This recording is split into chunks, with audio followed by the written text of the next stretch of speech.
从美国总统川普在2016年意外当选，英国脱欧公投结果，到伊丽莎白二世女王的辞世，以及新冠疫情的爆发，帕克都曾提前预言过，精准程度令人叹服。然而，如今帕克最新抛出的对2026年的一系列预言，更是让人既震撼又不寒而栗。尤其是其中几项已经开始应验。他曾警告今年3月中东会有针对伊朗最高领导层的攻击事件，没想到真的在3月初上演，连伊朗最高领袖都遭到了致命打击。这让帕克的其他预言瞬间成为全球关注的焦点。这些预言涵盖了伊朗、台海、东亚局势的巨变。他不仅点明中国的未来走向，还暗示了一个关乎全人类命运的天机。这些惊天动地的预言到底说了什么？我们今天就一起来深入探讨。首先，帕克给2026年下了一个标签：清算之年。他的意思是，这一年将是大举清算旧账的时刻，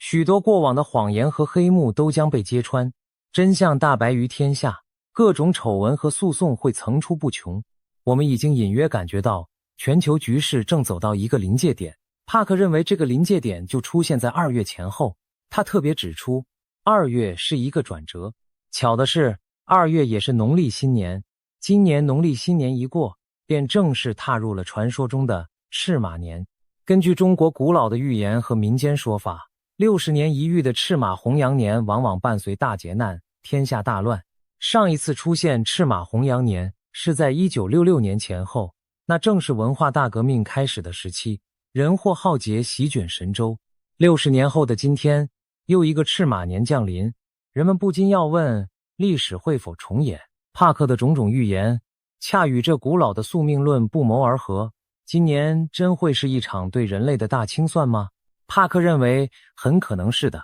接下来我们聚焦帕克预言中的第一张骨牌，中东的引爆点。帕克早在去年底警告，2026年3月将成为全球局势的第一个关键节点，而关键就出在伊朗。他预见伊朗局势会急剧升温，甚至可能出现针对伊朗最高权力核心的精准军事打击，动摇政权根本。这番话在当时听来惊心动魄，难道有人会斩首伊朗最高领导人？然而短短几个月后，现实竟以近乎戏剧性的方式印证了他的预言。2月28日，美国和以色列突然对伊朗发动了军事打击，摧毁伊朗部分核设施。伊朗随即向临近波斯湾的多个国家发射飞弹和无人机报复，中东局势瞬间陷入极度紧张。紧接着3月1日，伊朗官方证实一条震撼消息，伊朗最高领袖阿里哈米尼遇袭身亡。这可是伊朗现代史上从未有过的巨变，等于整个宗教政权的权力中枢被连根拔起，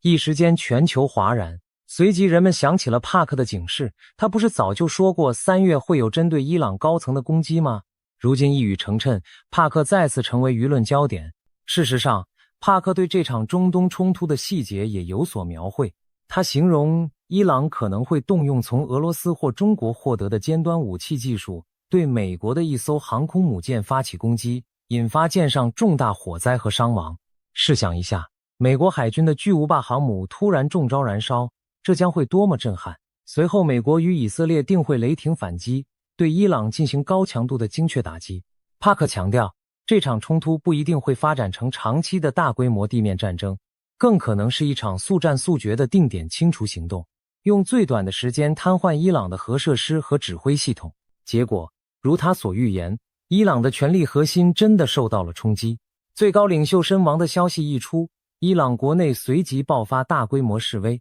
民众走上街头抗议、哀悼，甚至要求变革。统治了几十年的宗教政权眼下摇摇欲坠。帕克早就说过，一旦最高层出事，伊朗内部将面临剧烈震荡，宗教领导体制可能不保。眼下看来，伊朗正在朝着这个方向发展，政局动荡，权斗暗涌，或许一场革命正在酝酿。若真如此，帕克的预言将不仅仅是命中目标，而是深刻改写了一个国家的历史走向。伊朗巨变尚在发酵，帕克的视线已经转向东亚，点出了另一处火药库——台湾海峡。帕克直言，2026年亚洲局势的焦点就在台湾。他甚至把今年形容为战争的彩排，意思是大规模冲突或许不会全面爆发，但各方已经开始演练，预演一场可能的战争。这听起来不寒而栗，台海会有多紧张，竟被称作战争前哨的彩排。帕克进一步预测，区域紧张将在今年显著升高，甚至可能出现意外事件将局势引爆。他具体提到了一种可能，台海之间也许会发生2架军机相撞，或者2艘潜艇碰撞的意外事故。试想，如果台湾与中国大陆或者美日与中方的军机军舰在海上擦枪走火，撞在一起，那将是何等惊险的场面。如此意外极可能成为导火索，一瞬间把台海紧张推向失控。帕克说，这场事故将导致台海局势迅速升级，甚至牵动日本。也就是说，日本可能被卷进来，毕竟台海一旦开战，地缘上最接近的日本不可能置身事外。美日同盟早已表态要维护台海稳定，一旦台海冲突爆发，日本极可能跟随美军行动。这种多方卷入的场景，让人不由自主联想到第一次世界大战前的巴尔干火药桶一个偶发事件牵连多国，最终点燃全球战火。帕克分析，导致北京在台湾问题上可能铤而走险的深层原因是内部压力。目前中国经济问题缠身，房地产市场低迷，失业率高企，地方债务沉重，经济增长趋缓，内外交困之下，北京当局也许会选择对台强硬来转移矛盾，刺激民族主义，以巩固自身统治。这其实在历史上也屡见不鲜，当独裁政权陷入困境时，往往会挑起外部冲突来转移视线。帕克认为2026年的中国正处于这样一个危险的十字路口。那么一旦台海爆发冲突，会有多严重呢？帕克用了非常惊人的比喻，这场冲突的规模与冲击可能让俄乌战争相形见绌。要知道，俄乌战争已经是近年来世界上最严重的冲突之一，造成数万人伤亡，经济制裁席卷全球。而帕克却说，台海若开战，俄乌战事相比之下都只是局部事件。可见在他眼中，台海战火一旦点燃，将牵动的力量和版图之大远超一般战争。因为这不仅仅是两岸之争，背后是世界最强大的几个国家在角力。帕克直指，如果冲突扩大，美国将公开站在台湾一方，俄罗斯则倾向支持中国。美俄这两大核武强权如果间接碰撞，其影响绝非乌克兰战场能比。这样的剧本几乎就是第3次世界大战的雏形。听到这里，很多人可能冒出冷汗。帕克是在说第3次世界大战要来了吗？值得庆幸的是，他本人也澄清，虽然看起来有这种可能，但我并没有预言真的会爆发第3次世界大战。换言之，局势会极度紧绷，濒临世界大战的边缘，但未必真的全面失控到全球战火一发不可收拾的地步。我们可以把它理解为一场极其惊险的准危机，世界踩在钢索上摇晃，但或许不至于坠入深渊。更耐人寻味的是，帕克对这场台海危机的最终结果给出了一个出乎意料的展望。一般人可能会担心台湾的命运会不会被武力并吞，会不会重演乌克兰遭入侵的悲剧，但帕克明确说，台湾不会因此被并吞。他强调，虽然冲突惊天动地，但最终并非一边倒的悲剧结局。相反，中国自身将在冲突后面临更剧烈的内部震荡。换句话说，这场冒险最终伤到的将是北京当局自己。帕克预言，台海之战将成为中国政治结构深层变动的导火索，中南海权力核心将受到前所未有的挑战，甚至可能导致政权更替。他用了个形象的比喻，称这种变化犹如冰川裂解，一开始或许只是体制出现细微裂痕，但随着压力累积，那些裂缝会越撕越大，终有一天导致整个权力冰山轰然崩塌。想象一下，曾经钢铁般稳固的中共政权竟然开始出现裂缝，并一步步走向瓦解。帕克甚至进一步描绘了中国未来的图景。他认为中国最终可能朝向区域化治理发展，逐步转型为类似欧盟架构的松散体系。也就是说，中国大陆可能不再由单一的共产党中央集权统治，而是分裂成若干相对独立的区域或小国，各自自治，彼此之间建立某种联盟关系，类似欧盟那样共享经济和安全架构。届时，国家边境将更加开放，人们可以自由地往来贸易，民主制度在各地逐渐成为主流。换言之，今日我们所熟知的那个专制高压的中国，在经历这场巨变后将不复存在，取而代之的可能是一个全新的、多元且开放的新中国，或者说一系列新的国家联盟。这番预言可谓石破天惊，中国幅员辽阔，人口庞大，如真走到四分五裂的地步，对全球的政治经济影响都将是革命性的。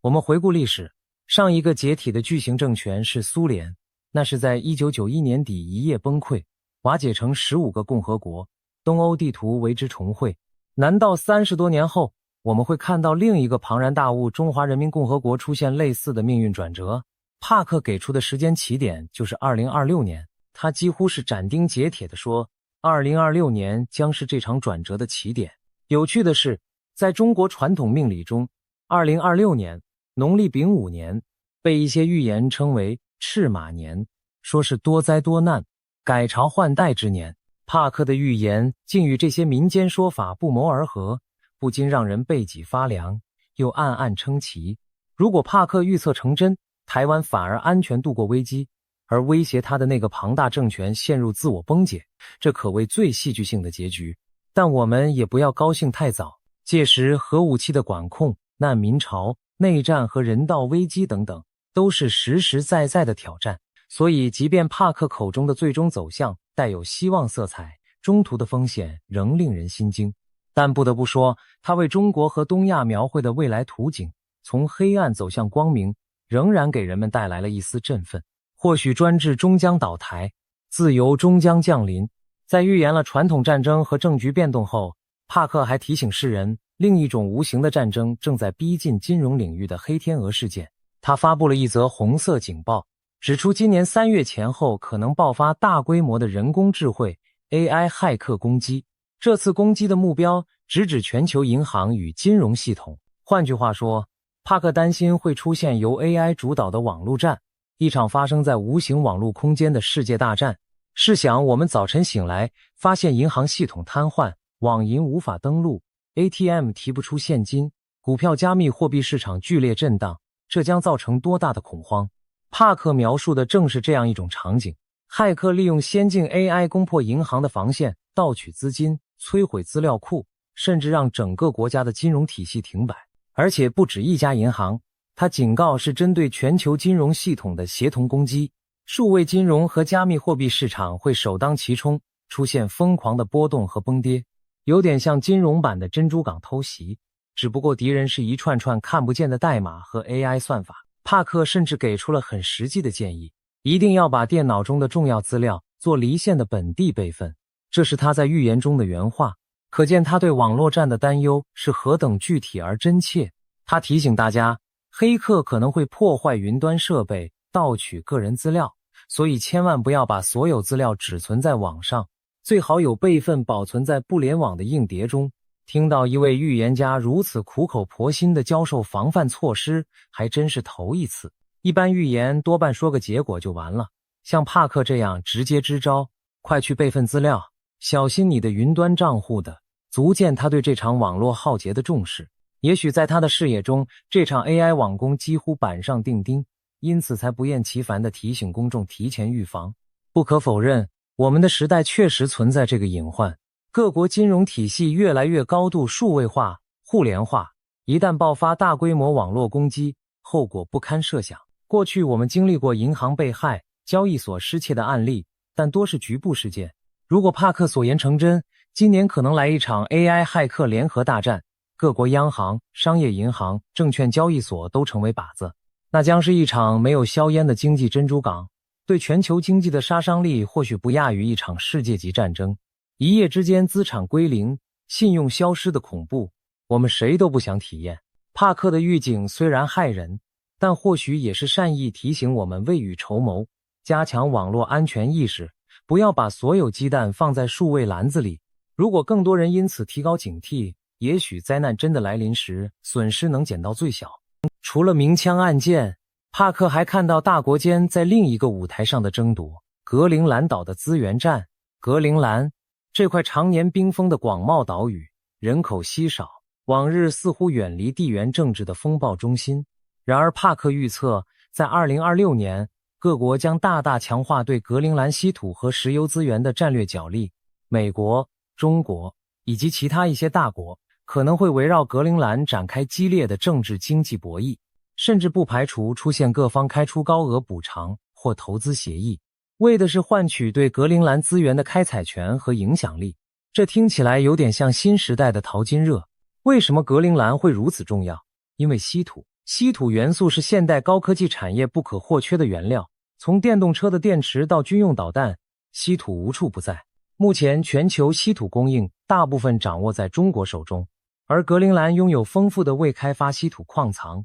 随着地球暖化和科技进步，格陵兰的资源越来越具开发价值。另外，格陵兰附近还潜藏着大量石油天然气，一旦北极冰盖持续消融，未来开采和航行都会更便利，各大国岂有不垂涎之理？前几年，美国总统川普还曾经戏言要买下格陵兰，当时引发一阵讥笑。丹麦，格陵兰是丹麦的自治领土，政府也断然拒绝。可玩笑背后透露的战略企图是真实的。美国不想让中国等对手插手格陵兰。帕克的预言显示，2026年这场争夺将升温到新高度。也许我们会看到美中在外交场合围绕格陵兰唇枪舌剑，私下里则拉拢当地政府，甚至开出经济援助的诱惑条件。可能出现某种大型协议，比如给予格陵兰巨额资金以换取采矿许可权等交易。而丹麦和格陵兰自治政府则要在大国夹缝中求存，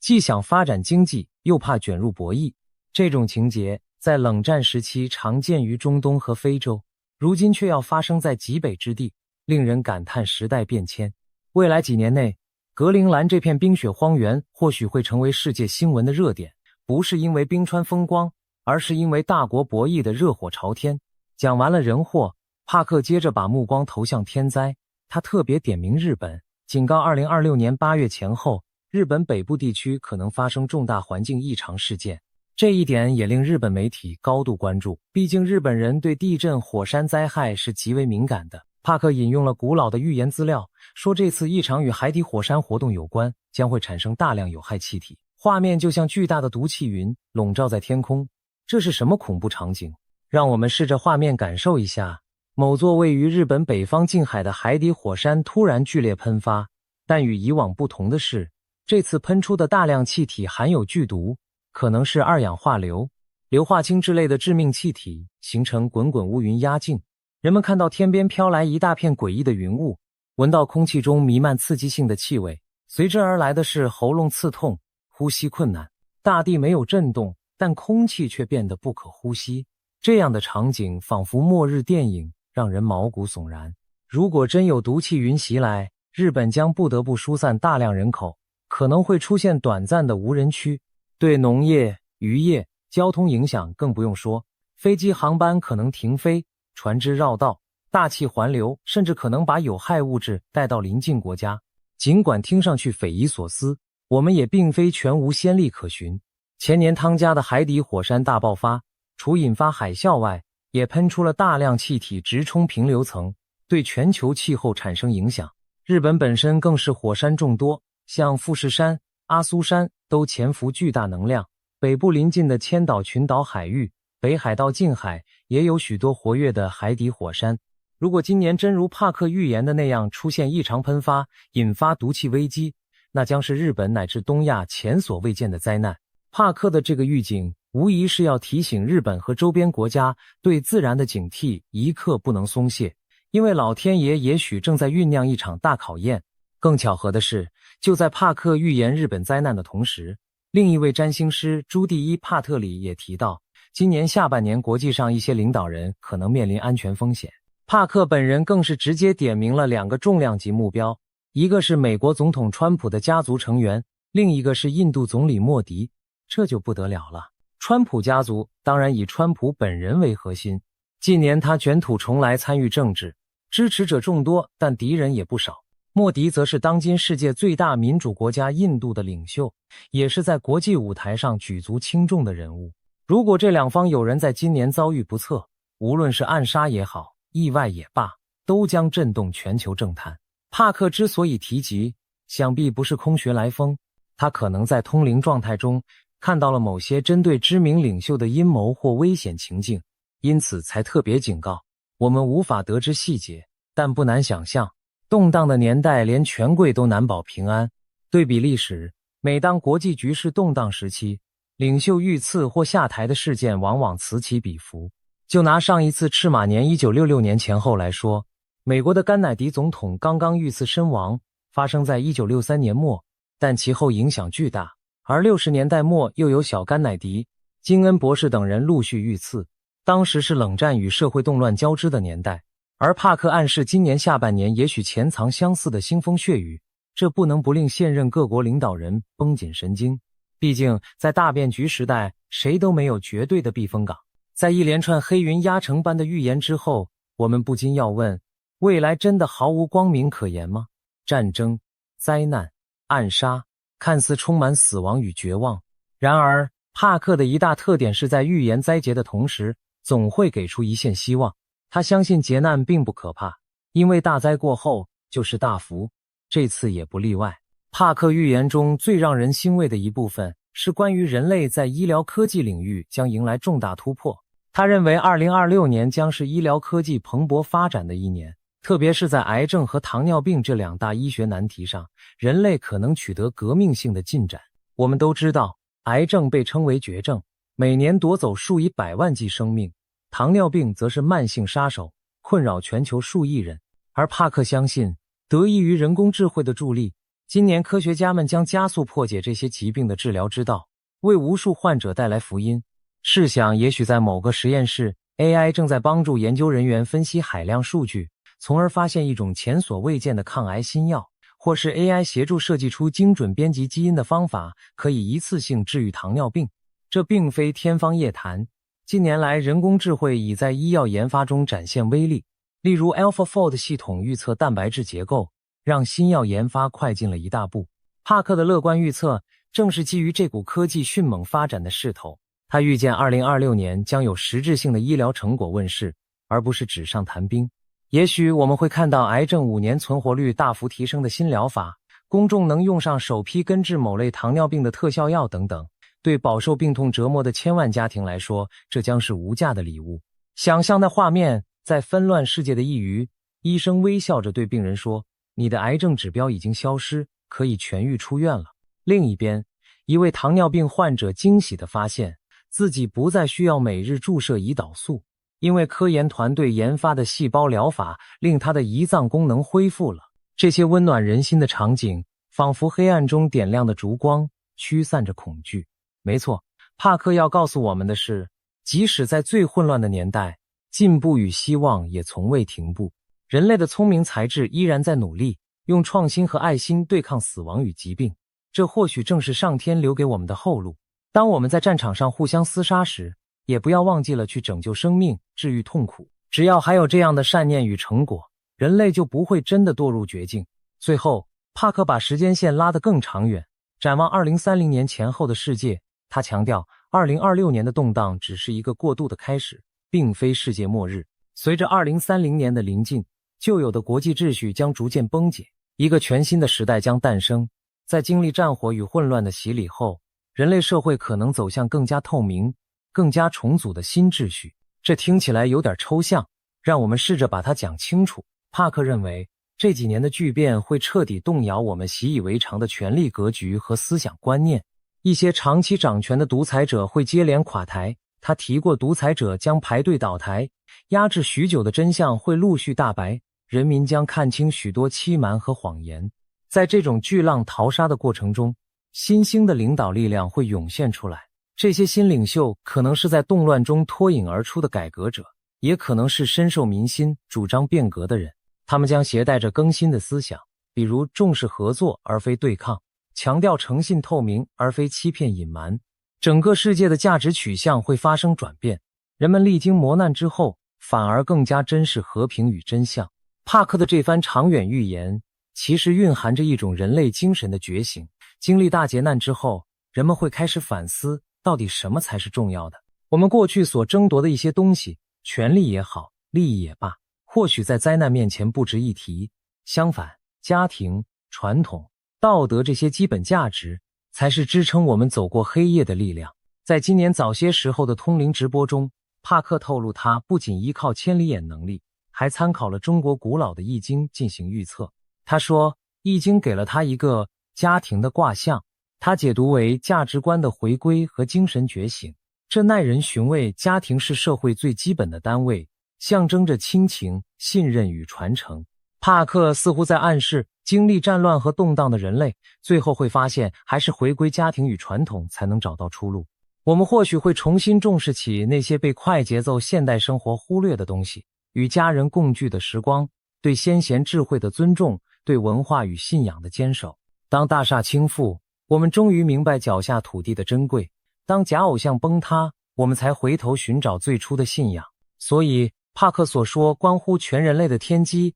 也许正是指这场遍及全球的劫难背后隐藏的天意，让人类痛定思痛，去无存精，回归正道。经此一役，人类或能摆脱不少旧的枷锁，不管是集权的压迫，还是内心的贪嗔痴，从而迎来一个新的清明世界。他描绘的2030年代，很可能是一个重新洗牌后的世界，新的价值共识，新的国际合作模式诞生。也许各国将更倾向于透明治理，打击贪腐和虚假信息，国与国之间建立更健全的合作机制来防范全球性风险，科技被更负责任地运用以改善生活，而非互相残害。当然，这一切听上去有一丝乌托邦的味道，但别忘了，那是建立在我们挺过艰难险阻之后的愿景。就像黑夜过去，才会迎来黎明。此时此刻，站在2026年初的时间节点上，回望帕克的预言，我们仿佛看到两种截然不同的未来同时展现在眼前，一种充满了战火硝烟、阴谋与崩坏，另一种则在废墟上孕育着希望的新芽。帕克预言的这一年，仿佛是人类命运的一个分水岭，我们既可能经历极端的痛苦，也可能从痛苦中获得新生。更奇特的是，他的许多预言并非遥远的悬想，而是正在进行时。伊朗最高领袖被袭身亡这件事就发生在眼前，让人不得不对帕克的未卜先知能力肃然起敬。也因此，人们对他关于台海和中国的预测既期待又忐忑。难道历史真的将在今年掀开崭新的一页？东亚的地缘版图要重新绘制，世界格局的大棋局要洗牌重来。我们无从确知未来细节，但有几点是清晰的。帕克点出的每一个风险，其实现实中都潜藏苗头。中东、伊朗核危机和地缘矛盾由来已久，如今终于爆发。东亚、台海剑拔弩张已经多年，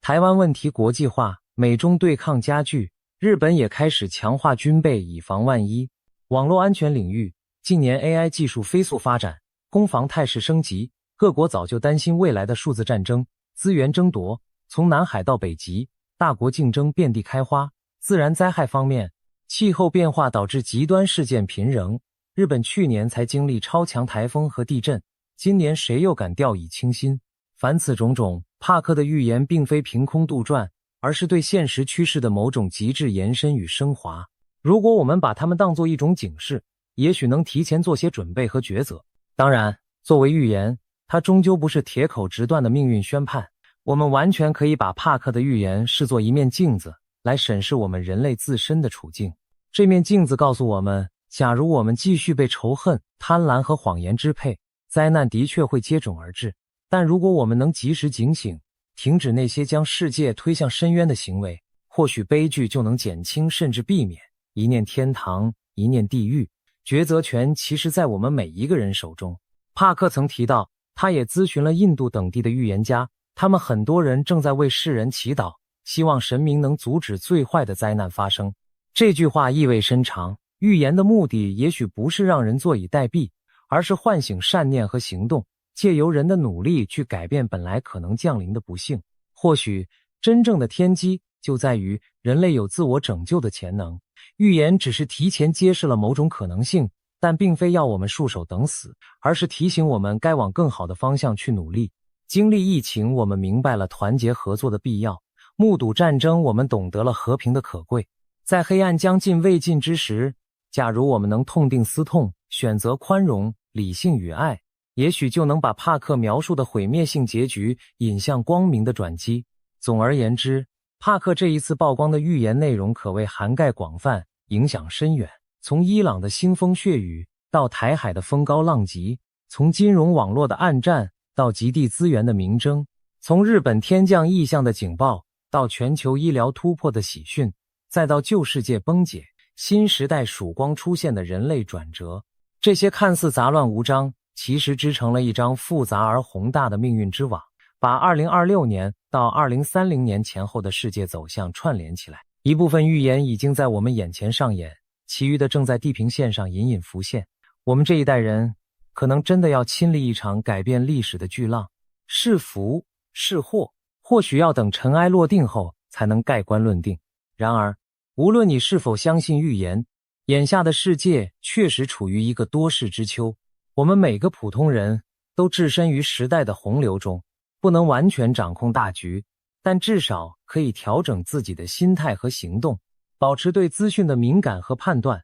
不轻信谣言与谎言。这是在清算之年自保之道，备好紧急预案，珍惜眼前所爱的人。这是在乱世中求生的智慧，坚守良知，不随波逐流作恶，或许就是为未来播种希望的种子。帕克的预言带给我们的不仅是震撼，更多的是思考，人类应当走向何方？在经历这么多考验后，我们是否能浴火重生？今年将是关键的一年，我们拭目以待，同时也让我们心怀希望。正如帕克所说，大难过后有大福，黑夜过尽即天明。也许熬过这场风暴，人类真的能迎来一个更新更好的明天。天机已现，命运的篇章正翻到关键的一页。亲爱的朋友们，我们正共同见证历史，愿我们都能在巨变中平安度过，并且迎接黎明曙光的降临。为什么有一位灵媒会为整个人类未来哭泣了一周？他究竟看到了什么可怕的未来场景，让这位获奖灵媒泪流不止？这背后牵涉到一个令人脊背发凉的预言：未来将出现一次对人类的大筛选，无数灵魂可能将错失即将来临的黄金时代。这听起来像科幻小说的情节，但我们将深入探讨这个预言的来源、内容，以及现实中出现的蛛丝马迹。首先，介绍一下这位灵媒，她名叫朱莉·普尔，是英国一位备受尊敬的灵媒兼催眠治疗师。朱莉自幼就展现出特别的灵异天赋，而这一切的开端源于她童年时期的一次濒死经历。还是孩童的朱莉不幸卷入了一场可怕的事故，在医学上被宣告心跳呼吸全无，整整死亡了3天。就在灵魂脱离身体的那段时间里，朱莉的意识进入了一种异常祥和的境界。她来到了一个仿佛天堂般的地方，在那里，她遇见了一个散发圣洁光芒的神秘生命体。那存在温柔地对年幼的朱莉说：“我想让你知道，我是你的朋友，我会一直支持你，随时可以和我联系，没有任何恐惧，只有安详与慰藉。”随后，那光体把他送回人世，但临别前透露：“你的时间还没到。”这次奇异的经历开启了朱莉通往灵性世界的大门，从此她的生活多了一层看不见的守护，也为她日后成为灵媒打下基础。尽管得到天使般的安慰，回到尘世的朱莉依然要面对现实人生的重重苦难。她的成长历程充满艰辛，童年和青少年时期遭遇了种种痛苦与折磨，甚至包括被他人虐待。这些经历让她一度对生活感到绝望。在21岁那年，饱受创伤的朱莉选择服药自尽，试图结束生命。然而，她的灵魂再度离开了身体，展开了第2次濒死之旅。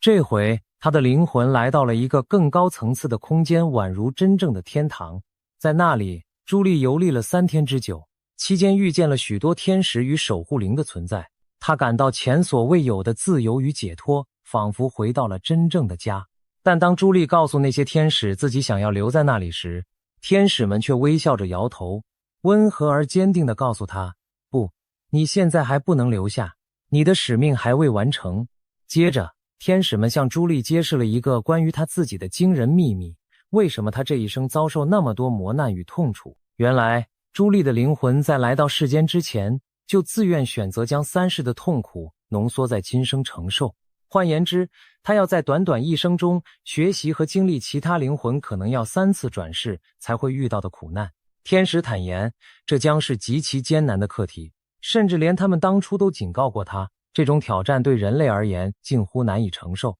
然而，年轻的朱莉毅然选择了这条艰辛之路，为的是灵魂的成长与任务的完成。但21岁的他终究被苦难压垮，一度试图结束生命。天使们告诉朱莉，现在还不是你的死期，你注定可以活到67岁。虽然前半生充满痛楚，但在往后的岁月里，你将找到极大的安详，而且能帮助许多人。这番话深深印在朱莉的心中，天使等于是在说，请她带着这份使命回到人间，完成灵魂的课题。就这样，朱莉第二次从生死边缘被拉回阳世，苏醒之后，她对人生有了全新的领悟。原来自己历经苦难，正是为了将来能够疗愈他人，引领更多迷途的灵魂。她逐渐走出阴影，开始潜心研习灵性疗法，成为一名专业的催眠治疗师和灵媒顾问。尽管命运给了他沉重的考验，但也赋予了他异于常人的洞察力和同理心。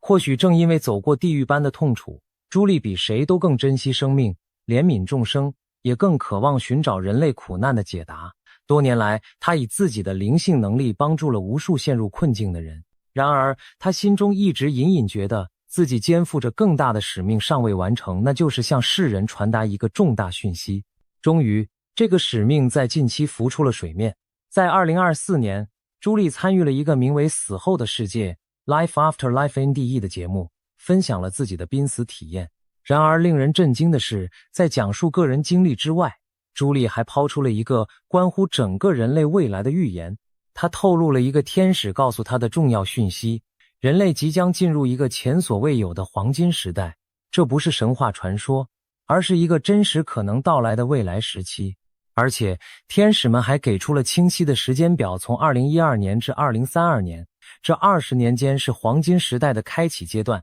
人类集体将逐渐觉醒，而真正的黄金时代将在2032年之后正式来临。各位可能对黄金时代这个词感到好奇，到底怎样的时代才能被称为黄金时代？根据朱莉的描述，那将是一个文明升华的年代。在那个时期，人类社会中长久以来的错误、虚假和腐败都将消失殆尽。我们过去100多年里，人对人所犯下的残忍暴行都将被揭露和清算，简直像是末日审判来临时的大揭秘。天使形容那将是人类算账的日子，所有被隐藏的丑闻黑暗都暴露在光天化日之下，一切不公不义将得到清理。听起来，这仿佛是圣经、宗教预言中才会出现的场景。但朱莉强调，黄金时代并非世界末日的毁灭，反而是痛苦过后的重生，是一个光明的新纪元。然而，光明之前往往是黑暗最深的时刻。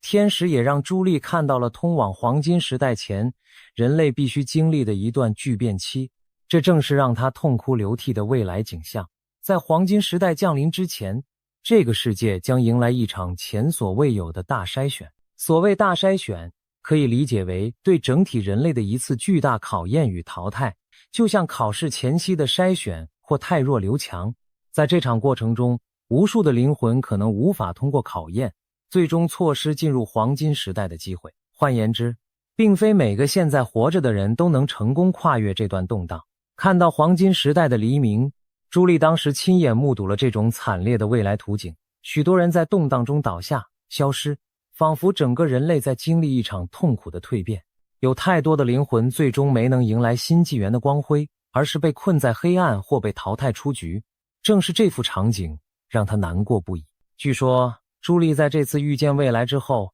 悲伤的足足哭泣了1个星期，为人类的命运而心碎。大家可能会问，究竟是什么样的灾难或变故，要让这位见多识广的灵媒崩溃至此？朱莉并没有描绘所有细节，但从她的只言片语中，我们可以拼凑出未来10年那段大动荡时期的轮廓。她提到，2012年之后，人类开始陆续觉醒，这其实与许多人的亲身感受不谋而合。回想一下，从2012年开始，我们的世界确实进入了一个剧烈变化的节奏，科技爆炸性发展，社会思潮迅速更迭，许多人开始对精神层面产生兴趣，冥想、灵性觉醒这类话题变得大众化。同时，随着网际网络和智慧手机的普及，各种深藏的真相和黑暗面逐渐浮出水面。可以说，这10多年来，人类集体意识正在慢慢苏醒。虽然过程充满阵痛，朱莉的天使朋友们告诉她，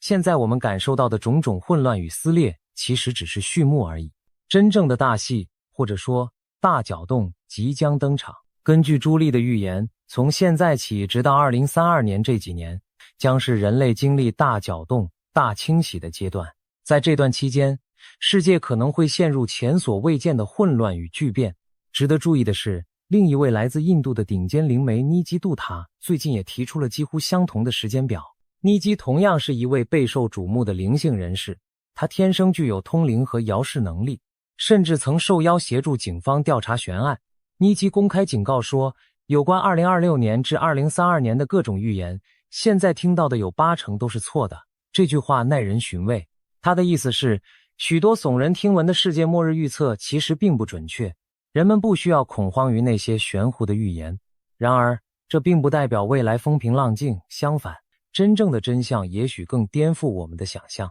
尼基透露，在2032年左右，一个崭新的纪元将会开启，但在此之前，世界必须经历一场大扫除。他强调，这不是世界末日的毁灭，而是一场旨在提升全人类意识的全球清洗，目的是为了至高的良善。尼基进一步解释说，真正的提升总要伴随剧烈的震动，我们已经无法再停留在旧有的三维世界版本里了。听懂了吗？所谓三维版本，其实指的就是我们当前这种以物质和自我为中心的文明状态。如果人类要向更高意识演化，就势必要经历震撼和动荡，把不适应更高频率的人事物通通淘汰掉。尼基与朱莉的观点如出一辙，未来几年是一个巨大的考验期，我们现有的制度、价值乃至环境都将被剧烈的摇晃，一切虚假的、腐败的、落后的东西，要么被揭露清理，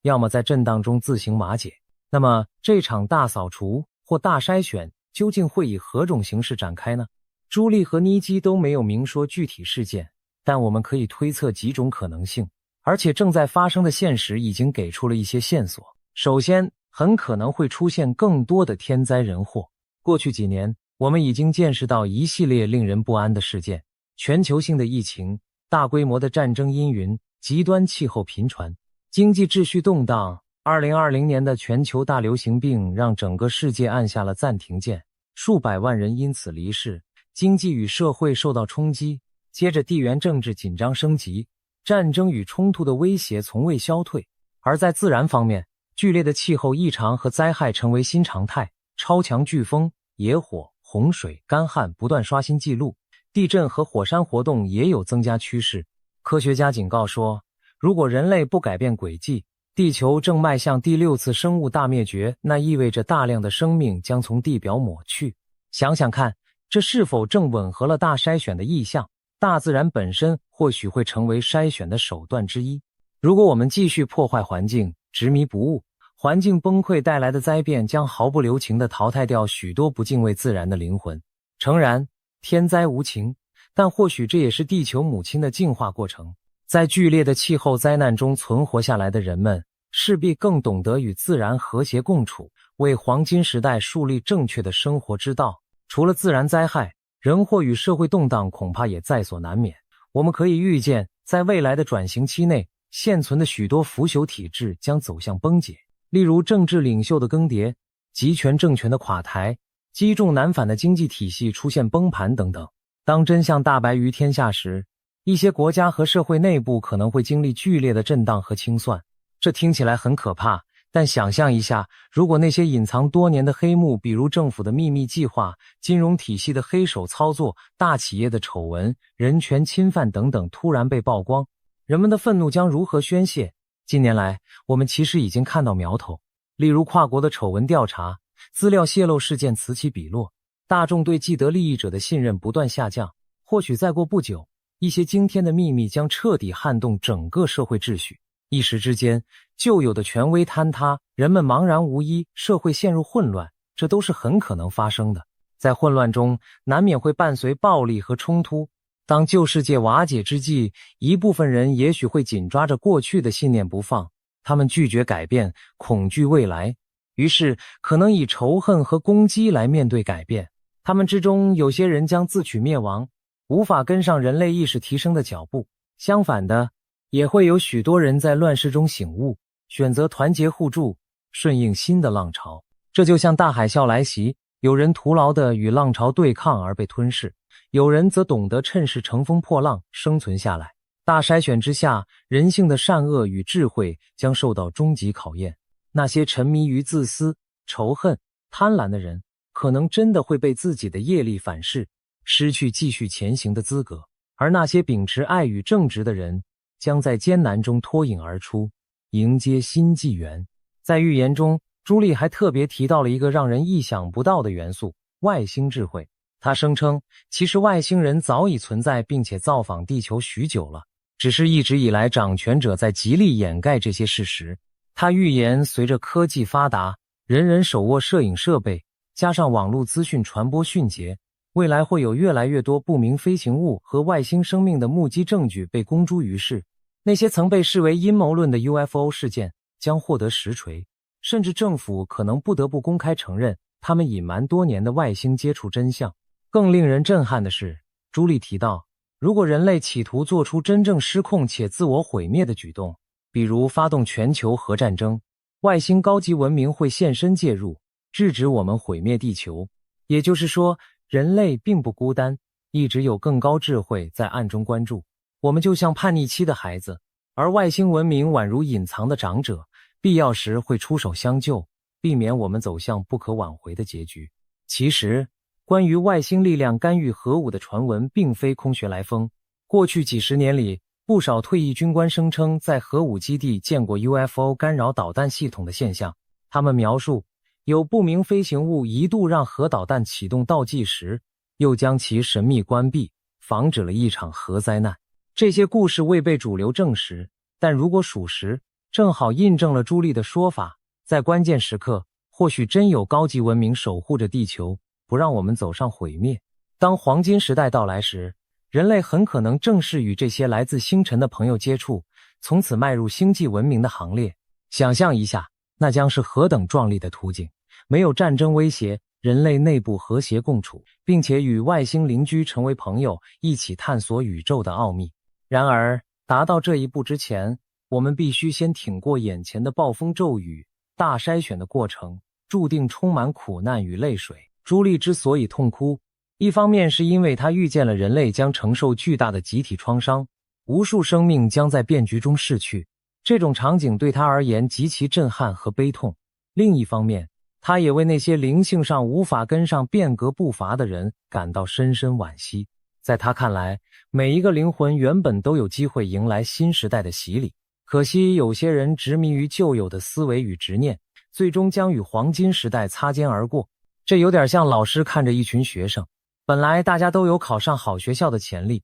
但偏偏许多人不愿努力提升自己，结果被淘汰在最后的录取名单之外。朱莉作为一个充满爱心和使命感的灵媒，亲眼见到这样的场景，怎能不心如刀割？试想，那3天的濒死旅程中，他在天堂维度里目睹未来之事时，是怀着何等复杂的心情。天使让他看到了希望的金光，也让他看到了暴风雨般的动荡和惨烈。希望与悲剧交织，辉煌与泪水并存，这正是人类未来20年缩影。这位灵媒一边为未来美好的黄金时代感到振奋，另一边却为许多同胞可能无法熬过这场筛选而悲从中来。他的泪水是绝望吗？并不全然，更多的是悲悯与忧虑。他忧心那些无法提升意识的人将何去何从，悲悯那些还陷在仇恨和无明中的灵魂将错失多么珍贵的机遇。那么，这场不可避免的未来巨变，我们该何去何从？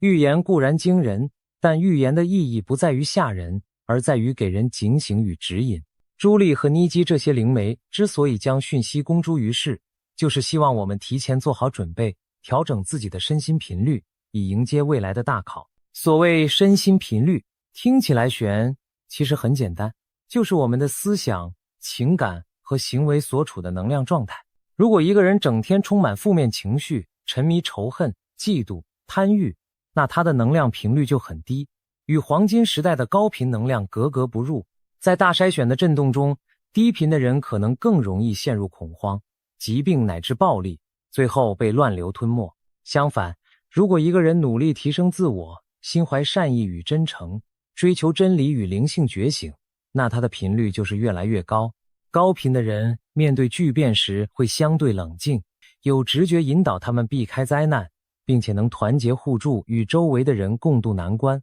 可以说，提升意识，保持高频正向的心，就是我们每个普通人能为未来做的最好准备。回顾历史，每当人类面临大灾难或大转折时期，都会出现各种先知预言来警示世人。上世纪有著名的法国预言家诺查丹马斯，他的诗句中隐约提到20世纪末与新千年的劫难与新生。保加利亚的盲眼预言家龙婆万加也预告过人类将迎来光明未来，但要先经历考验。而更早以前，玛雅文明的历法将2012年标记为一个周期的结束，许多人误以为那是世界末日。事实证明末日没有到来，但如今想来，玛雅历法的终点或许象征旧时代的结束和转型期的开始，恰好与朱莉预言的2012年至2032年觉醒之窗相吻合。古今中外这些预言之所以惊人的相似，难道只是巧合吗？还是说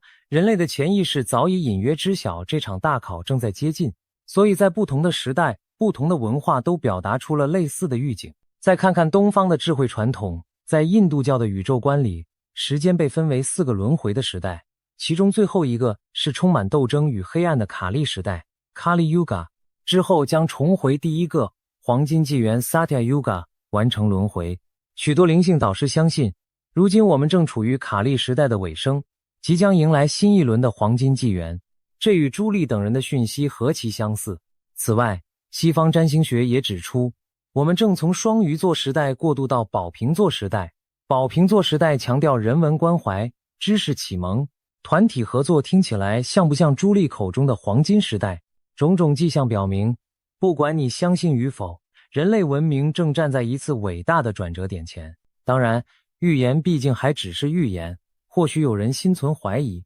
真的会有什么黄金时代吗？要知道，过去也曾有不少世界末日预言最后被证明是虚惊一场，这次会不会也一样？尼基杜塔就特别强调，外界流传的许多预言其实未必会逐一成真，因为未来不是铁板一块，而是会因人类的选择而改变。自由意志的存在使我们每个人都有能力影响集体的走向。如果足够多人类选择走向光明、扬升意识，那未来也许不需要以最剧烈残酷的方式来完成净化，一些极端可怕的事件也许可以被减缓，甚至避免。简单说，预言的揭露不是让我们坐以待毙，而是提醒我们去改变。大扫除在所难免，但我们可以决定扫除的力度和伤亡程度。设想一种较为理想的情况，更多人开始觉醒与团结，愿意改革弊政，保护地球，彼此善待。那么大筛选的时候，或许人心不至于那么恐慌对立，清洗掉的主要是旧的制度框架，而不是数十亿的鲜活生命。在这种情况下，黄金时代的到来将更平和顺畅，失去的灵魂数量也许不至于无数那么惊人。我们完全可以把预言当成一面镜子，审视自己的内心，我们有没有什么执念与阴暗面需要清理？我们是否愿意抛下仇恨与贪婪，转而拥抱爱与真理？毕竟，谁也不想成为那被淘汰的无数灵魂之一吧。谈到这里，我们再回头看看朱莉当初看到的画面。这位灵媒所哭泣的一周，既是为人类即将承受的苦难流泪，也是为人类最后的荣光而感动。他的故事给我们敲响了一记警钟：黎明前的夜晚最黑暗，但曙光终将到来。未来10年，人类可能会经历我们有史以来最剧烈的阵痛。这期间，我们每一个个体都将面对内心的抉择：是在混乱中迷失，还是在觉醒中重生？是在仇恨中沉沦，还是在爱中升华？或许多年后回首，我们会发现现在正是关键的分水岭，而这场大筛选就像是宇宙给人类的一次毕业考试，成绩优异者将晋级更高的存在状态，迎接文明的升级；未合格者则不得不留级重修，甚至被迫离场。朱莉的预言虽让人脊背发凉，但其中蕴含的希望之火同样炽热耀眼。黄金时代，那是一个多么诱人的远景啊！经历漫长黑暗的人类，终于将迎来一个充满真善美的世界，没有虚假欺瞒，因为真相早已大白；没有压迫剥削，因为爱与正义将成为新秩序的基石；没有环境破坏，因为人类学会与地球共生。战争成为过去式，各民族势如手足，疾病与饥饿大幅减少，因为科技和灵性智慧结合，带来了前所未有的繁荣。这不是乌托邦幻想，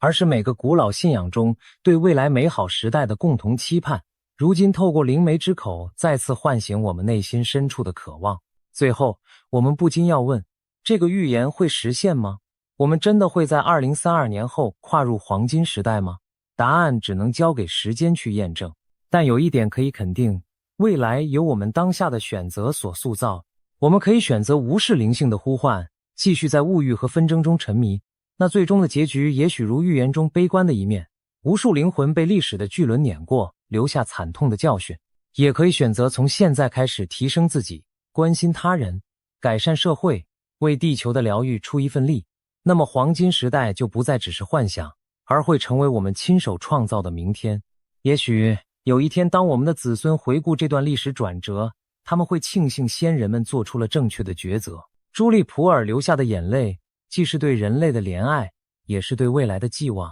让我们铭记这份预言的警示与祝福。黑暗逼近之时，也是黎明将现之刻。愿我们都能通过这场大筛选的考验，携手走进那个令人神往的黄金时代。在未来到来之前，我们每个人的心中其实都掌握着一把钥匙，那就是爱与觉醒的力量。现在是时候用这把钥匙去开启人类的新篇章了。请问你准备好了吗？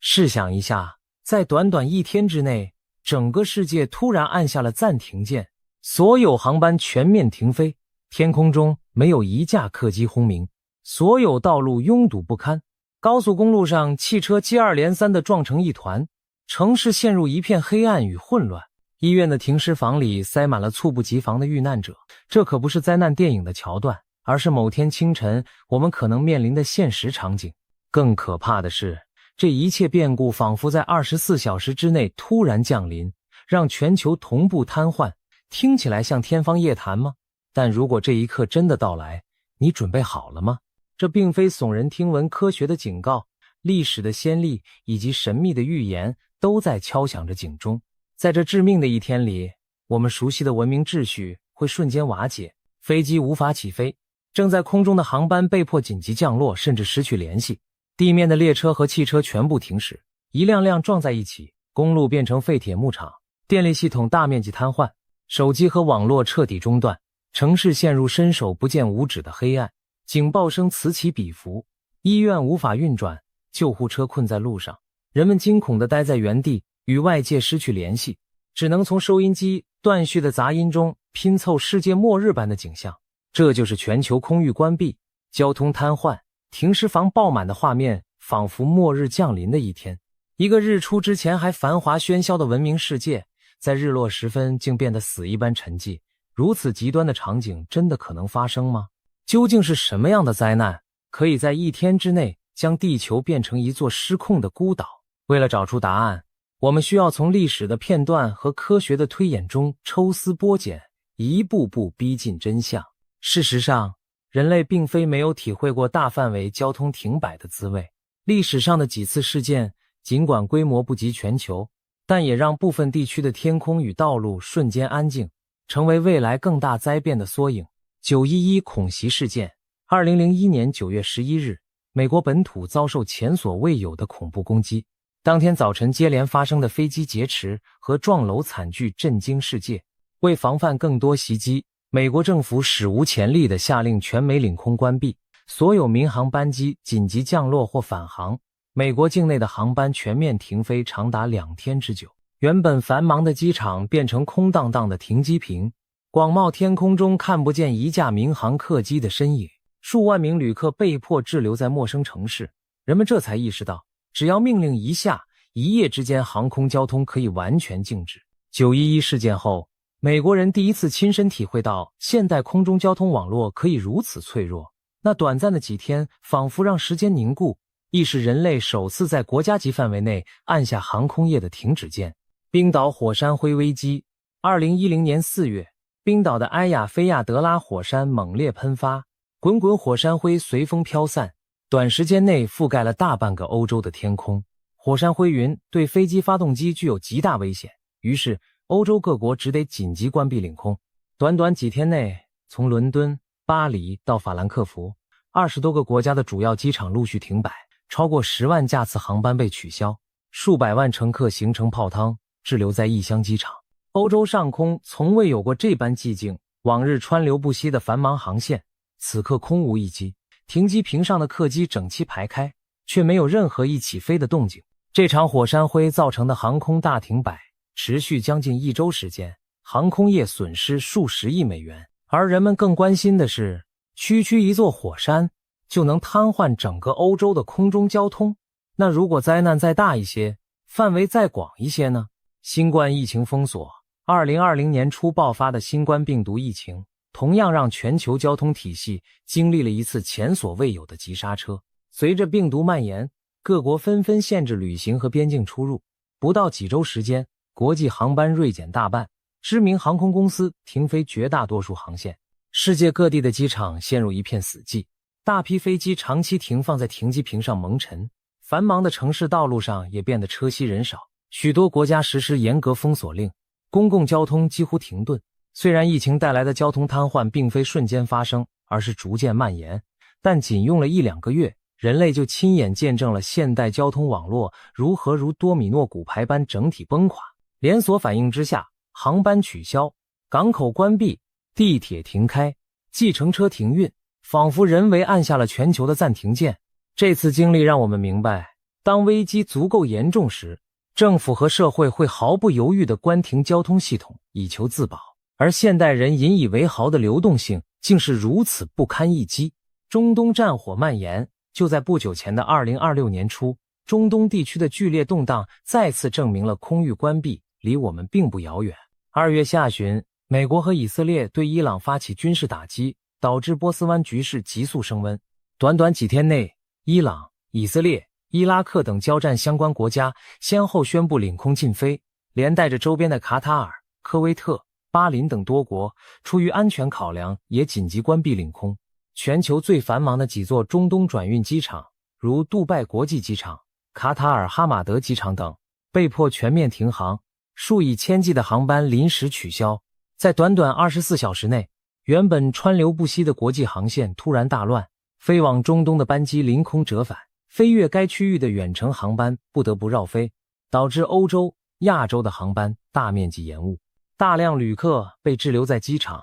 行程陷入瘫痪。有人拍下当时 Flight Radar 航班追踪地图的截图，中东上空一片空白，仿佛禁飞区烙印在地图上，而周围航线拥挤曲折，全球航空网不得不为这场战事拐弯绕路。所幸这次空域关闭主要局限在中东区域，但已让全球航空业头痛不已。可见一场区域战争尚且能让国际航班鸡飞狗跳，那如果爆发的是世界级冲突，甚至全球性危机，航空交通是不是也将全球范围陷入停摆呢？上述种种事件给我们提了个醒，交通瘫痪并非遥不可及的幻想，而是现实中发生过的剧本。911的瞬间禁航，火山灰的1周封锁，疫情数月的停滞，中东战火的区域断航，这些前兆与缩影证明了现代文明的交通体系其实非常敏感。一旦遇到极端情况，我们引以为傲的全球化网络可在几小时至几天内土崩瓦解。试想，如果有一天多种灾难同时发生，或者更大规模的危机突然降临，我们是否会经历一场空前绝后的交通大崩溃？接下来，我们将从科学的角度探讨，到底哪些灾变可能在24小时内把全球交通打回石器时代。要让整个世界在1天之内突然停转，需要一个足够剧烈且瞬时发生的事件。究竟是什么灾难有能力在短短几小时内同时把飞机赶下天空，让车辆动弹不得，使无数生命霎时间逝去？科学家提出了几种可能性，有些听上去像科幻，但并非没有根据。超级太阳风暴来自太空的电磁脉冲，一个看不见却毁灭性的杀手，可能来自9300万英里外的太阳。太阳表面的巨大能量爆发，如日冕物质抛射，会喷出高能带电粒子流，如果直击地球，将引发强烈的地磁风暴。历史记录中最有名的超强太阳风暴是1859年的卡灵顿事件。当时太阳耀斑引发的电磁风暴让全球天空出现壮丽极光，甚至在低纬度的加勒比海都能看到极光，如同天空燃起赤红火焰。但伴随美景而来的是毁灭威胁。强大的地磁感应电流瞬间摧毁了19世纪的电报通信网，不仅多国电报线路中断，更夸张的是，电报机因过载而火花四射，甚至引燃了办公室的纸张。要知道，那时候人类社会几乎还没有现代电网和电子设备，没有飞机、汽车，我们对科技的依赖程度远低于今日。因此，卡林顿事件在当年虽造成一些混乱，却谈不上世界末日。然而科学家一致警告，若同级别的超级太阳风暴今日再临，人类文明恐将面临空前打击。想象一下这样的场景，某日太阳黑子活动剧烈，突然一道特大号 X 级太阳闪焰在太阳表面炸裂，几分钟后，强烈的 X 射线和极紫外线抵达地球，高层大气造成电离层扰动，全球 GPS 导航和无线电通信立即大范围中断。接着约1天之后，更可怕的太空全击登场，日冕物质抛射形成的高速带电粒子云抵达地球，猛烈撞击地磁场，引发特级地磁风暴。强劲的磁暴感应电流疯狂涌入输电网络，烧毁无数变压器和电路。几乎同一时间，世界各地的电力系统像多米诺骨牌般纷纷跳电，美洲、欧洲、亚洲的大电网陆续崩溃，整个地球陷入大片停电之中，城市灯火骤灭，电梯戛然停摆，人们惊慌地拿出手机，却发现没有信号。此时此刻，正在高空飞行的民航客机也遭遇噩梦导航仪、无线电失灵，驾驶舱仪表疯狂闪烁警报，飞机如同失明的鸟群，无法与地面联系，彼此之间也失去引导。为测安全，全球航空当局只能发出全面停航令，让所有航班紧急就近降落。不少飞机冒着风险在陌生机场落地，一些飞行途中电子设备完全故障的客机甚至可能发生坠毁。短短数小时内，全球空域被清空，从来没有哪一天像现在这般，天上没有一架载客飞机。而在地面，情况同样凛冽。强磁暴带来的电流不仅攻陷电网，也让铁路信号、交通号志全部失灵。一辆辆高速行驶的列车因停电紧急刹车，有的出轨相撞，城市里红绿灯集体黑掉，十字路口车辆乱作一团。现代汽车虽然不像古老电报般直接冒火花，却也饱受电磁脉冲干扰，尤其是高科技的新款车，可能会突然引擎熄火或电子控制失灵，导致高速公路上连环车祸。毫不夸张地说，一场超级太阳风暴足以让现代人所有仰赖电子与电力的交通工具瞬间停摆。就在最近，美国国家科学院曾评估，如果再来一次卡林顿级太阳风暴，光美国境内就可能有 1.3 亿人遭遇停电，关键基础设施需要4到10年才能完全修复，全球经济损失或将超过2万亿美元，是2005年卡崔娜飓风损失的20倍。更不用提这期间因交通瘫痪和基础设施故障将会发生多少次生死攸关的灾难。试想在停电影响下，医院的生命维生系统停止运转，无数依赖仪器的病人生命垂危，消防系统失灵引发大火无人可及，核电站冷却系统断电造成泄漏险情。可以说，强烈太阳风暴就像上帝按下的一颗电磁脉冲炸弹，让人类一切现代科技统统哑火。如果我们毫无防备地迎来这一击，24小时内真的可能发生全球航空禁飞、交通瘫痪、死伤激增的局面。科学家早已严正警告，未来10年甚至更短时间内，地球再遭超强磁暴冲击绝非不可能。尤其我们正处于21世纪20年代中期，太阳正趋近活动高峰期，2025年前后将迎来一轮太阳活动极大期。一些太空天气专家提醒，最近几年太阳黑子数超出预期攀升，太阳活动变得格外活跃。也就是说，在未来的某一年某一月，很可能一场不期而至的超级太阳风暴，让现代文明遭遇前所未见的大停电与交通大乱。我们必须做好心理准备，迎接这场来自太空的终极考验。全球核战与 EMP 攻击，另一个噩梦般的场景，是人类自己一手导致的全面核冲突或高空核爆所产生的电磁脉冲 EMP 攻击。冷战时期的军事专家就曾推演过，一旦爆发核大战，各国首先会将核弹引爆在大气层边缘，以产生强力 EMP 瘫痪对方电子设备。在数百公里高空引爆的核弹，虽无直接暴风和辐射伤害地面人员，但产生的 EMP 波可在毫秒之间充斥广袤区域的电网和通信线路，其破坏效果甚至不亚于上文所述的太阳超级风暴。事实上，一枚适当当量的核弹在高空引爆就足以覆盖整个北美或欧洲大陆，瞬间让区域内所有未经防护的电子装置烧毁失灵。这意味着大范围永久性停电和通信中断会在一瞬间发生。飞机的导航和电子系统会因 EMP 而报废，导致高空飞行器坠毁。地面的车辆和火车也会像被施了定身咒，一切基于电子点火或电脑控制的引擎统统熄火。甚至当你转动汽车钥匙时，它已经因为电路板烧毁而毫无反应。更糟糕的是，核战还可能伴随直接的人员大量伤亡。假如数十枚核弹在世界各大城市引爆，24小时内伤亡人数将以百万、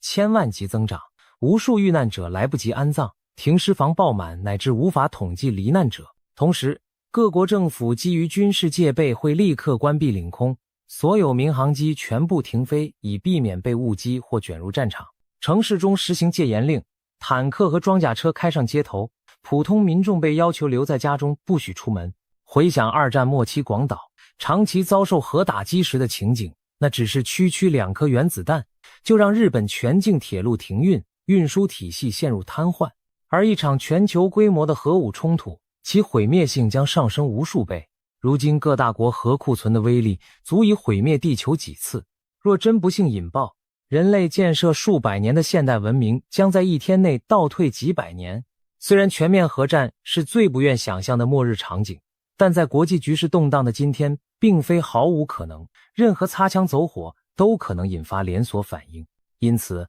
每当地缘政治紧张加剧时，我们都不得不担心人类会否亲手将自己送回没有飞机和电力的黑暗时代。小行星撞击与全球天灾，倘若不是人祸，那还可能有天灾瞬间打击全球交通吗？科学界常提到的一种末日级天灾是小行星撞地球。6600万年前，恐龙们就在毫无准备中迎来了一颗直径约10公里的小行星，结果尘埃遮天蔽日，食物链崩溃，巨兽们就此退出历史舞台。虽然如此规模的绝灭级撞击非常罕见，但稍小一些的小行星撞击仍可能对我们高度联通的文明造成剧烈冲击。如果一颗几百米宽的近地小行星突然从雷达监测漏洞中冒出，在没有提前预警的情况下坠入大气层，会发生什么？假设它在高空爆炸或落入海洋，产生的电磁干扰和冲击波同样可能摧毁大量卫星和地面电网。事实上，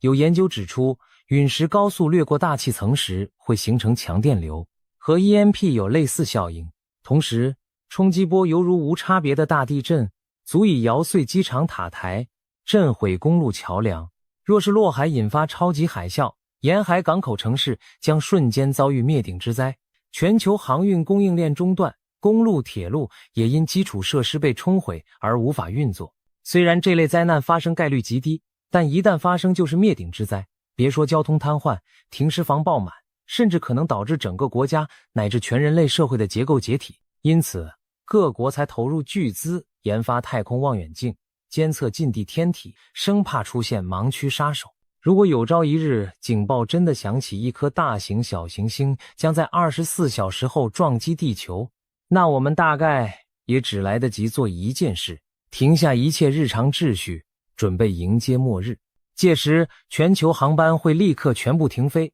让飞机待在地面以测安全，民众被要求就地避难，远离交通工具，政府彻底接管电力和运输调度。换言之，小行星来袭本身就是对全人类的终极刹车信号，我们只能祈祷觉悟这么一天。综上所述，无论是超级太阳风暴、核 EMP 攻击，还是小行星撞击，科学层面都指出了瞬间瘫痪全球的可能路径。上述灾变会导致同一结果：飞机停飞、车辆停驶、电网报废、通信中断，以及由此引发的种种次生灾难与大量伤亡。当然，这些都是极端情景，但现实往往比小说更离奇。就在2012年，美国航天总署 NASA 曾披露一个惊人消息：该年7月，一场规模堪比卡林顿事件的超级太阳风暴曾与地球擦肩而过。幸亏那次爆发发生在地球公转轨道的另一侧，否则我们现在很可能还在收拾满目疮痍的残局。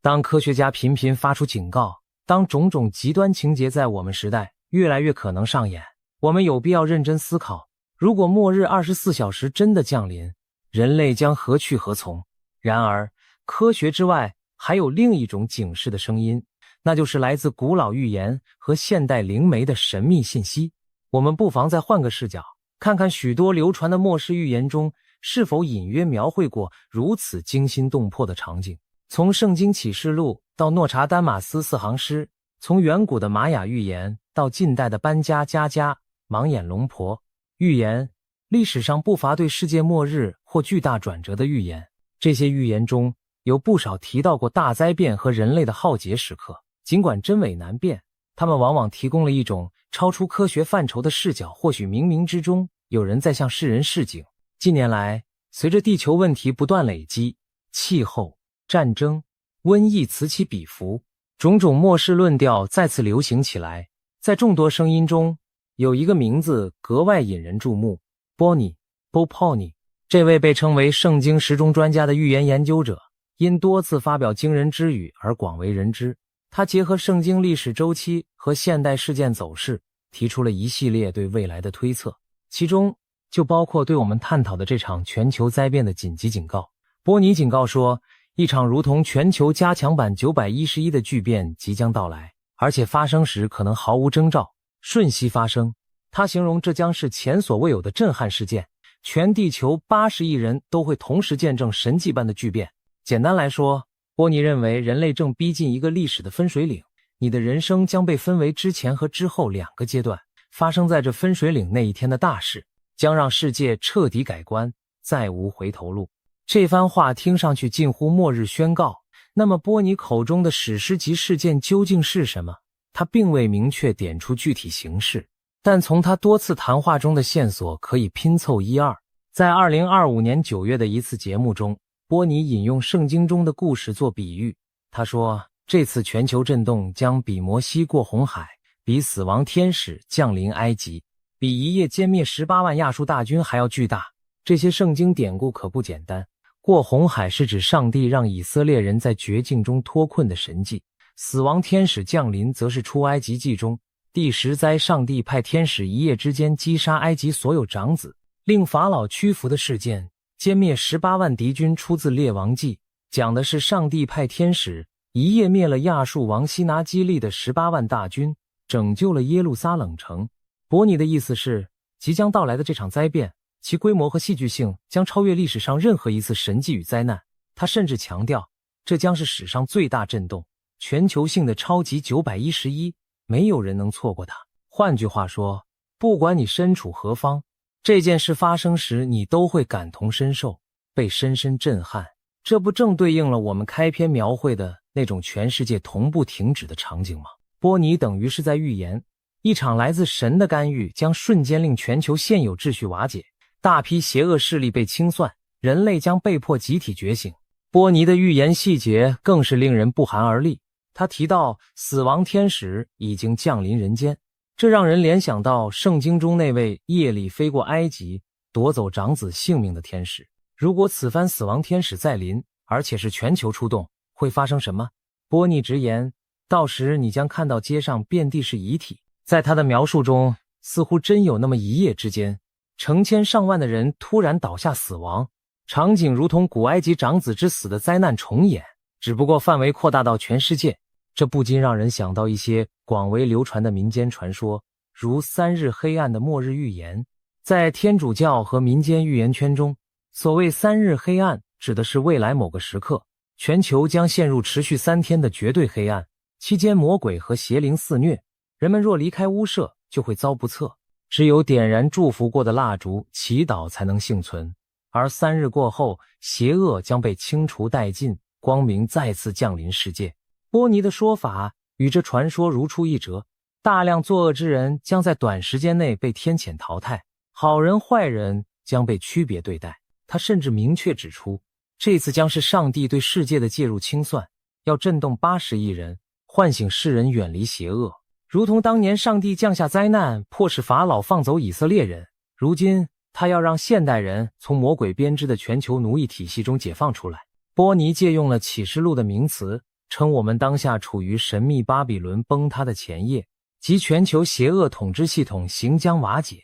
人类将迎来一次新的出埃及。那么这神秘巴比伦指的是什么？波尼和一些预言解读者认为，它象征当今盘根错节的全球权贵集团和腐败势力，包括那些把持着金融、政治大权的所谓全球主义精英。在波尼看来，这批作恶多端的权贵已到了最终审判的时刻，属于他们的大淘汰即将开始。他警告那些与魔鬼勾结的全球精英，诸如几个世纪以来掌控财富的某些家族，这将是他们最黑暗的日子。他甚至指出，全世界与邪恶政权为伍的人也难逃此劫，其中还特别点名，所有参与或效忠中共集权体制的人，如果不赶快醒悟退出，也将被神的力量所淘汰。这听上去十分惊人，但对熟悉某些信仰团体如法轮功理念的人而言并不陌生。他们长期呼吁人们退出中共党团队组织，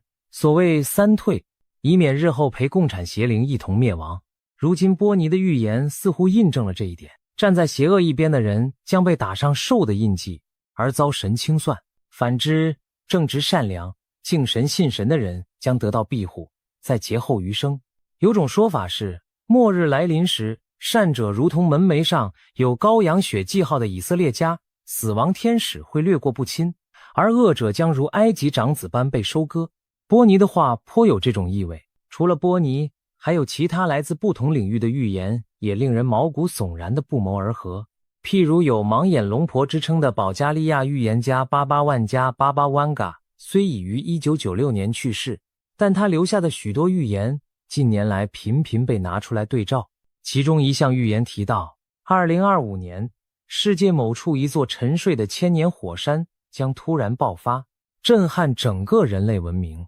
万加更进一步警告，2025年将是人类灭绝的开端。他预言了4大灾难会在那年接连发生，包括全球多地强烈地震、特大洪水、超级火山喷发以及社会动荡。这讯息让不少人联想到美国黄石超级火山，一座沉睡数万年的巨兽，一旦苏醒喷发，其威力足以覆盖半个美国，影响全球气候，对人类社会造成毁灭级打击。巧合的是，波尼在预言中也提到火山爆发会是大戏开场的信号。他认为当某座活火山突如其来的喷发熔岩，就意味着神开始清理邪恶，如同熔岩烧尽污秽一样。倘若真的如万加和波尼所示，某个年份，也许就是2026年前后，突然一场跨越国界的巨变降临，剧烈天灾连连，人祸动乱不止，那我们描绘的24小时末日图景可能正是序幕。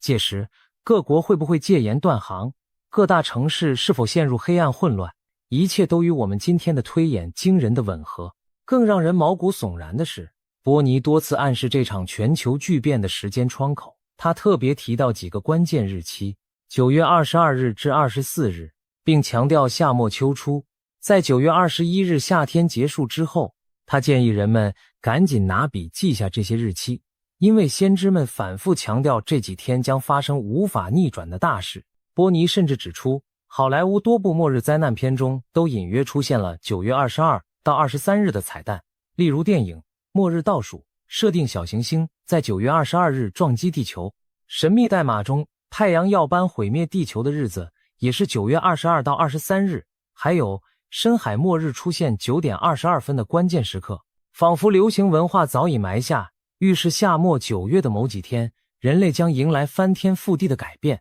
这一天会改变一切，你的生活将不再一样。尽管我们现在处在2026年，波尼最初锁定的2025年9月已过去，但种种迹象显示，那预言并没有失效，只是在酝酿。毕竟，就在2025年秋末，环球局势已风云变色，中东战火爆发，强震天灾频仍，太阳活动异常活跃，或许真正的大戏尚在叙事，随时可能揭幕。有观点认为，波尼提及的巨变也许是一连串事件的累积，并非精确锁死在某一天，正如他说的，很多事情将在1周内尘埃落定，标志着无法回头的时刻。也就是说，一旦开端出现，就会一发不可收拾地走向我们所描述的世界停摆状态。而一旦走到那一步，人类社会将被推向怎样的新局面？波尼和许多末世预言都没有把话说死，反而给出了充满希望的远景。在他看来，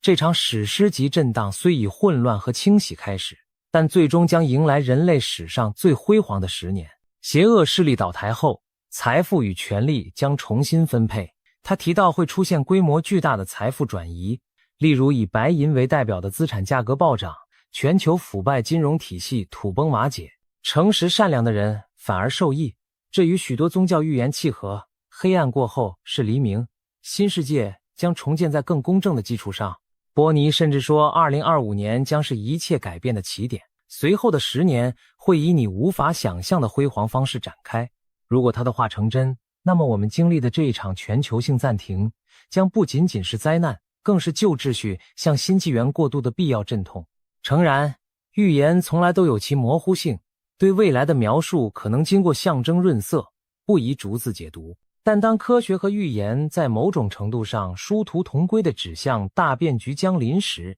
理性的我们或许该做好2手准备：一手握着科学知识的盾牌，一手拿着古老智慧的灯盏，才能在黑暗降临时不至于手足无措。假如明天真的迎来我们描绘的24小时全球停摆，我们每个普通人该怎么办？也许有人会想，如此天崩地裂的灾难，个体的力量渺小如蚁，根本无能为力啊。的确，我们无法阻止太阳风暴爆发，无法单枪匹马阻挡核导弹，也预测不了神明究竟何时出手，但这并不意味着我们只能束手待悔。所谓凡事预则立，不预则废，未雨绸缪总胜过林可绝井。我们能够也应该在主观上为可能的灾变做好准备，包括心理调试和物资储备2方面。此外，还有一些关键原则，在灾难发生的一刻可以救命。正如波尼紧急警告的那样，当它发生时，不要开车，不要坐飞机，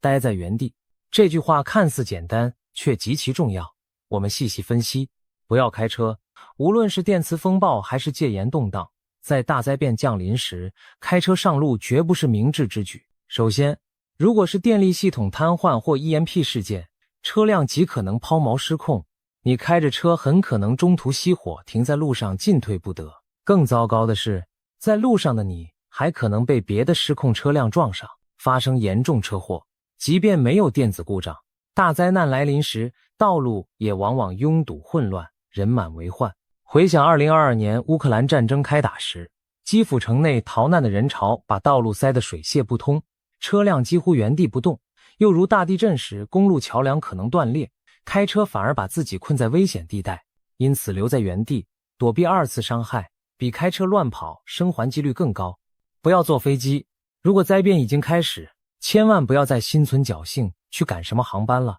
一旦上了天，情况只会更危险。电磁干扰会让飞机迷航，极端天气会让飞机颠簸失控，战争时期民航机甚至可能被误击。历史教训非常惨痛，2014年乌克兰战争中就有马航客机被导弹击落的悲剧。在末日情境下，天空并不安全，更何况就算你侥幸搭上最后一班飞机，目的地机场多半也关闭了，你只会在空中耗尽燃油，还无处降落。所以当大灾难爆发，航空公司会第一时间停飞，与其焦急奔赴机场，不如冷静待在室内寻找其他自救办法。待在原地，这是关键中的关键。在巨大灾变里，跑往往不是出路，反而可能自投罗网。所谓原地，就是一个相对安全、熟悉且有遮蔽的地方，通常是你的家中或就近的坚固建筑内。待在原地至少有几大好处：你有屋顶和墙壁的保护，不会暴露在外面可能的危险，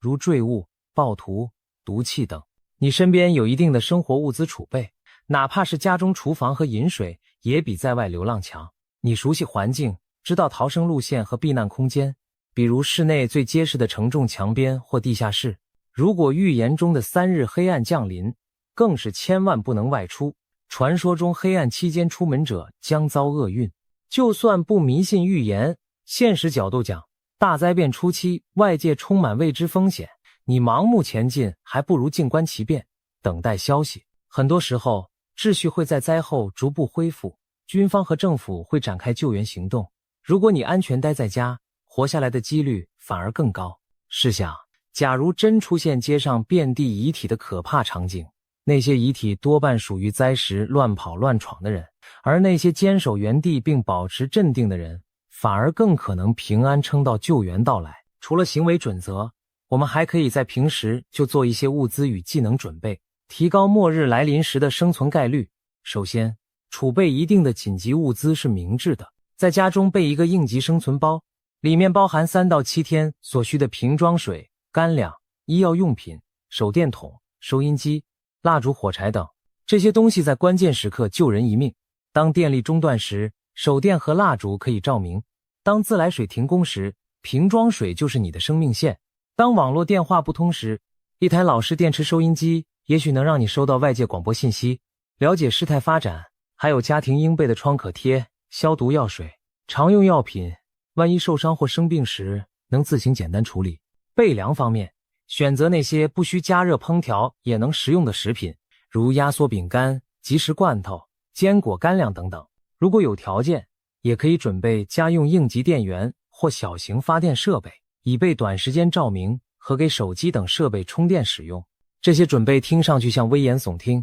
但经历过2022年乌克兰平民在断水断电下挣扎，或是台湾地震时超市物资被抢购一空的人都明白，关键时刻唯有平时多准备，才能从容应对。其次，学习一些生存技能也相当重要，例如学会在没有 GPS 和网络时辨别方向的技巧，如观星变向、利用指北针地图等，学会基本急救知识，心肺复苏、包扎止血，了解一些净水、取火的简易方法，以至于掌握徒手修理常见设备的窍门。这些技能平日里或许用不上，但一旦陷入极端情况，它们就是你渡过难关的法宝。想象一下，全球停电时，你懂得如何利用户外雨水和简单滤器取得干净饮水，那你就比毫无准备的人多了宝贵的生存筹码。又或者当附近人受伤时，你会急救，你不仅能帮助他人，说不定也为自己赢得了日后互助的伙伴。末日并不仅仅是孤岛求生，也可能是邻里守望相助、共度难关的时刻。冷静、自律并富有智慧的应对，才能把绝境变成生路。最后，我们还需要强大的心理素质和信念支撑。面对突如其来的全球灾变，恐惧和绝望在所难免，但是请记住，保持冷静的头脑往往是生存的关键。恐慌只会让情况更糟，你需要的是理性分析当前处境，评估周围环境的危险与资源，迅速制定行动方案。在黑暗中，理智是你最可靠的光。许多灾难幸存者的经验都表明，有条不紊地采取步骤行动，哪怕每次只解决一小个问题，都能让你逐步脱离险境。此外，心中怀有希望和信念亦十分重要。如果你有宗教或精神信仰，不妨在困境中祈祷或默想，这会给你勇气与安定。就像出埃及记的故事，以色列人门楣上涂了羔羊血记号，死亡天使便越门而过。又如中古欧洲黑死病肆虐时，不少人也是靠着信仰毅力熬了过去。信念未必能改变外在灾难，但能帮助我们战胜内心的崩溃，坚持到雨过天晴的那一刻。我们当然希望上述这些骇人听闻的剧情永远只停留在纸上和荧幕中，永远不会真实上演。或许最终波尼的预言只是一场虚惊，科学家担忧的超级风暴也一直不来，那无疑是全人类之福。哪怕被别人嘲笑白准备一场，也是值得庆幸的。然而居安思危乃未雨绸缪之道，在我们享受便利文明的同时，不妨偶尔想一想，如果明天一切归零，我是否有能力保护自己和家人？毕竟真到了灾变发生的时候，后悔没有提前准备就太迟了。